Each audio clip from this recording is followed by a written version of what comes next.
اللہ تعالیٰ نے ہمیں جو حکمران دیا وہ بھی بسطتاً فی العلم والجسم. مولانا فضل الرحمان دوڑ لگا سکتے ہیں عمران خان کے ساتھ، یہ زرداری، یہ نواز شریف بزدل، یہ دوڑ لگا سکتے ہیں. اقتدار کا علم جو عمران خان کے پاس ہے کسی کے پاس نہیں ہے. اگر پاکستانی قوم نے عمران خان کی قدر نہیں کی تو ذلیل ہو جائے گی یہ قوم. اللہ تعالیٰ نے اس قوم کے اٹھانے کا فیصلہ کیا. میں مولانا کو بتانا چاہتا ہوں کہ عمران خان کے ساتھ کیوں آپ نفرت کرتے ہیں. اگر نفرت کی کوئی وجہ ہے ہم بھی کرنا شروع کر دیں گے. اے مولانا تجھے کون سا اسلام چاہیے ہمیں سمجھاؤ نا. پہلی بات ہے جو شخص پہلے راستہ صاف ستھرا کرے یا اللہ معبود میں بندہ آپ سے مدد مانگ رہا ہوں، اللہ تعالیٰ اس کی مدد نہیں کریں گے. وہ مولانا آپ کی بھول ہے، اس کی مدد اللہ تعالیٰ کر رہے ہیں. یہ مولانا ضیاء الدین کیا چیز ہے اور حلیم عادل شیخ صاحب اور حنیف لکانی صاحب ہم کیا چیز ہے. میڈیا والوں چلو میرے ساتھ، میں محمود خان کا آبائی شہر دکھاؤں گا آپ لوگوں کو جس نے جو ہے پختونوں کی لڑائی میں اس کو تباہ اور برباد کیا. یہ پاکستان بنائے گا.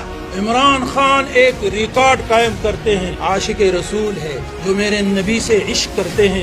میں مولانا ہو کے 7 سال بخاری شریف پڑھا کے بھی میں اس کا خادم بننا چاہتا ہوں. 1400 1200 1300 سال بعد ایک عاشق رسول نکلتا ہے، وہ ننگے پاؤں مدینہ کی زمین پر اترتے ہیں. مولانا اس وجہ سے آپ نفرت کرتے ہیں. اور باقی جن کے ساتھ